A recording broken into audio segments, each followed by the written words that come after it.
Dad called me into his room the day before my college graduation and told me, when I was at your age, I was in prison. I was in shock. Dad was a devoted naval officer, and throughout his entire 30-year naval career, he was never in trouble.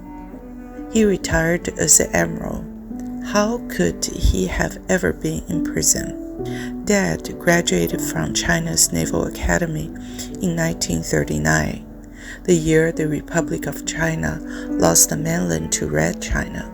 Communist China had no navy nor air force, but when they won on land, many pilots and sailors changed sides. In 1939, when General Chiang Kai-shek brought the remaining 1.5 million troops to Taiwan, he lost many ships when sailors defected.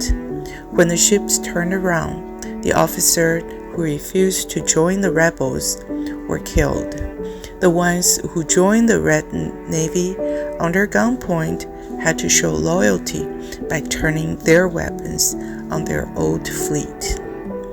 Dad did not have to make that life nor death choice on the ship, but when General Chiang Kai-shek realized how many ships turned against him, he lost trust in the remaining fleet.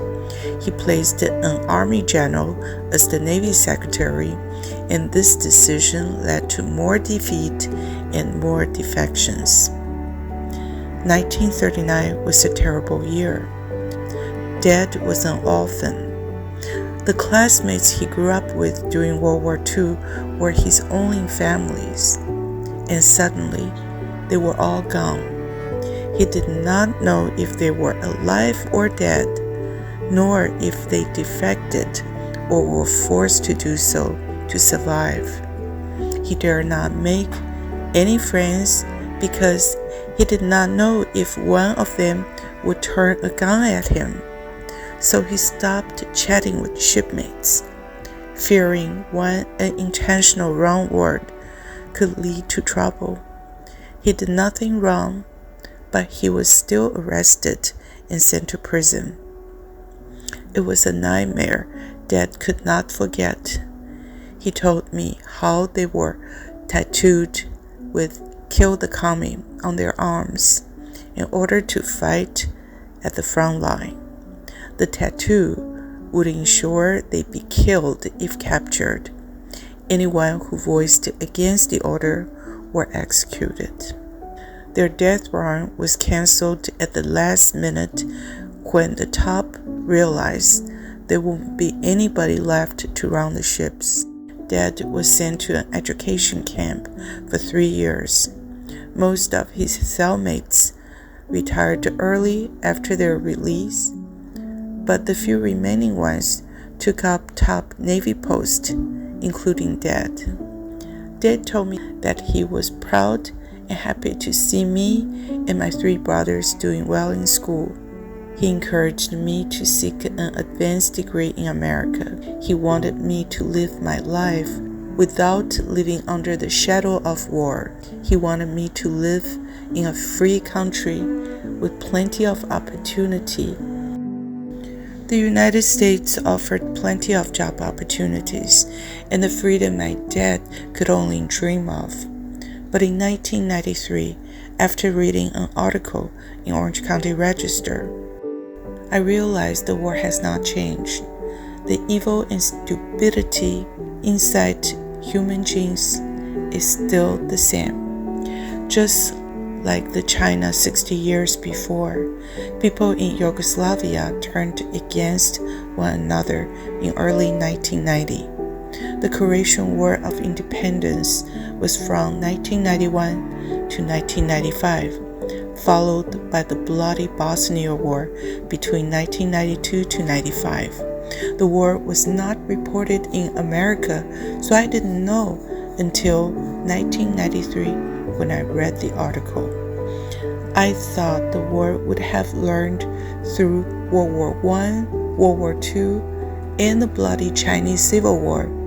I do not understand how enemies will suddenly appear and try to kill you when you have treated them like friends your entire life.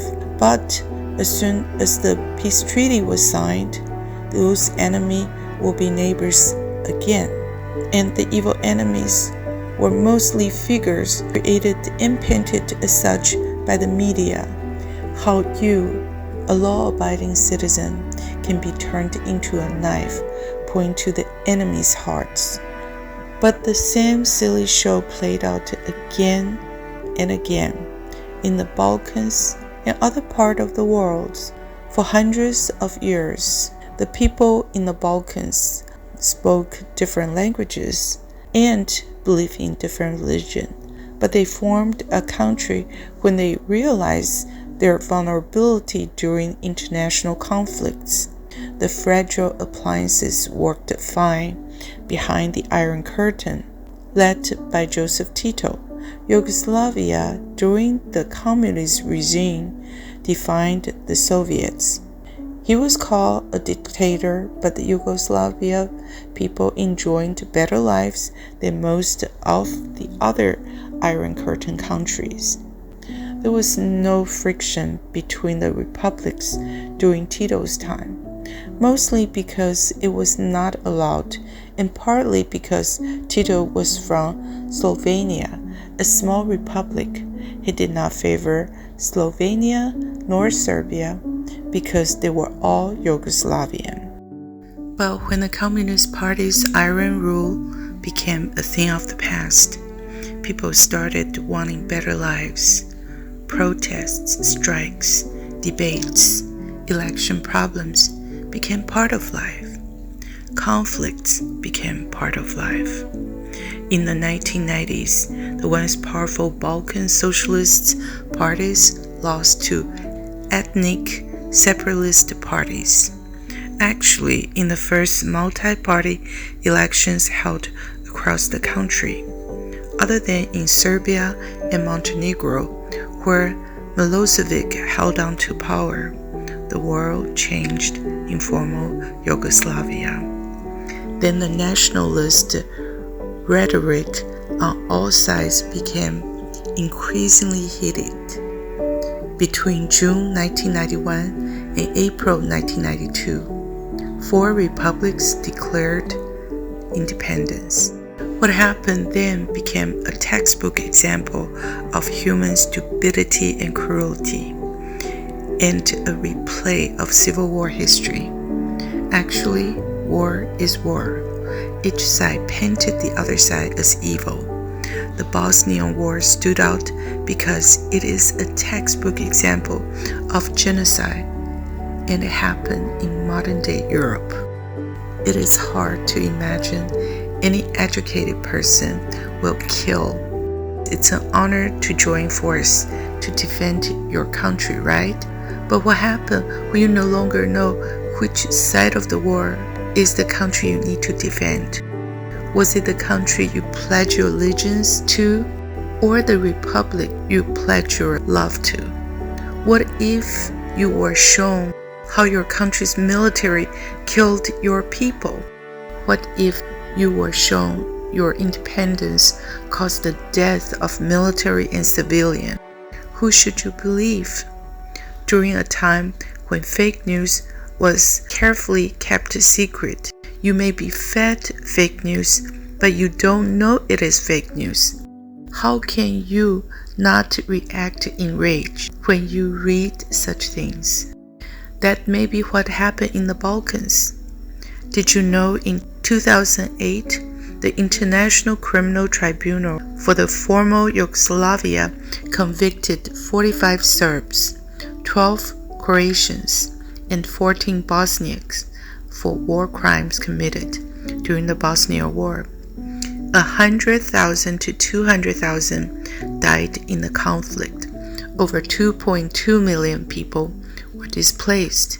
In addition, an estimate of 12,000 to 50,000 women were raped, mainly carried out by Serb forces, with most of the victims being Bosnian women. The conflict were between Yugoslavia Army unit in Bosnia. First, the the Serb against the Croatians, then the Serb against the Bosnians, and then the Bosnian and the Croatians. The war were fought with bitter fightings, indiscriminate shelling of cities and towns, ethnic cleansing, and systematic mass rape. People point to the Serbian forces as the crimes were mainly perpetrated by the Serbs, but from the convicted war crimes record, Croatian and Bosnian forces also did their part. Events such as the siege of Sarajevo and the Srebrenica massacre later became ironic representation of the conflict. Serbia, a small country which is best known for having outstanding athletes like the tennis great Novak and the brilliant minds like Nikola Tesla. How can people then turn and become butchers overnight? I wanted to see the faces and I wanted to know why. So I decided to fly there to ask people there what really happened. So our team flew to Belgrade, Serbia in October 2022. We ran into a professional basketball team. I know how crazy it sounded wanting to go to Belgrade, hoping somebody will tell us what happened there. But we were extremely lucky. We boarded a taxi and the very nice taxi driver with perfect English was willing to talk to us and answer our tough questions. We asked him, how did the Yugoslavian war happen? He said, we were stupid. We listened to politicians who used us. Then on our way to the hotel, he showed us the buildings bombed by the United States that was still not yet fully rebuilt, and told us about the Chinese embassy bombed behind the building. He said, I know how the world looked at us during the Bosnian War, but why did they bomb innocent civilians? We asked why the Serbian people did not rebel against the dictator, Milosevic. He said, how do we rebel? With what? Actually, a lot of people in former Yugoslavia did rebel against Milosevic. They were the Croatians and the Bosnians. That's how the Bosnian War happened. And the result was bloodshed we dare not even to read about. Then we asked another question. We asked him to compare lives before and after the old Yugoslavia. He answered without hesitation. He said, we were happy before. So for the former Yugoslavian people who went through the bloody war would rather prefer to be without freedom instead of killing your neighbors. That's why I was not too surprised to hear the answer, because Serbia lost so much after the Yugoslavian war. The bombing left the country half destroyed. They were painted as Serbian butchers of the Balkans. The embargo left their economy crippled for years, and some of them involved in the conflict have to feel guilty and leave the scar for the crimes they committed. But what can we do? We all want better lives. And you can't blame the former Yugoslavia republics for wanting to be separated from what they consider as a brutal regime, as somebody who didn't treat them equally and controlled by the Serbian powerful. But can you blame the Serbians fighting for the integrity of their country? Especially after the media telling them how the separatists were attacking government forces. But if we, human, are so easily manipulated, what can we do to avoid going down the path once again? The answer seems to appear on our way back home. Do you think it is even possible that a country made up of different races, different religions, and belief in different way of life can live in harmony? Probably not, right? No.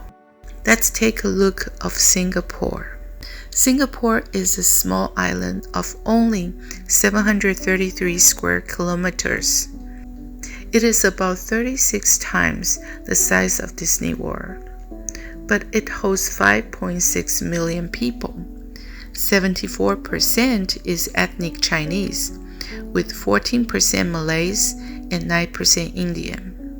31% of them believe in Buddhism, 19% Christian, 16% Islams, and 9% are Taoists, and 5% are Hindus. Do they have a problem living together? Not as I know of. But why? I asked the taxi driver. He said, in Singapore, you can call anybody anything, but if you dare to insult one's religion, you will be in jail, big trouble. Some may call that a violation of one's right, but that stand has kept the island in harmony, while the strict law also kept the street graffiti-free. We can't say what is right nor what is wrong, as there is really no right nor wrong. But think, just think, if there is an invisible line between us, what kind of world will we be living in tomorrow? Don't we all want a better world? Don't we all want to have a future? This is Sherry. Thank you for watching.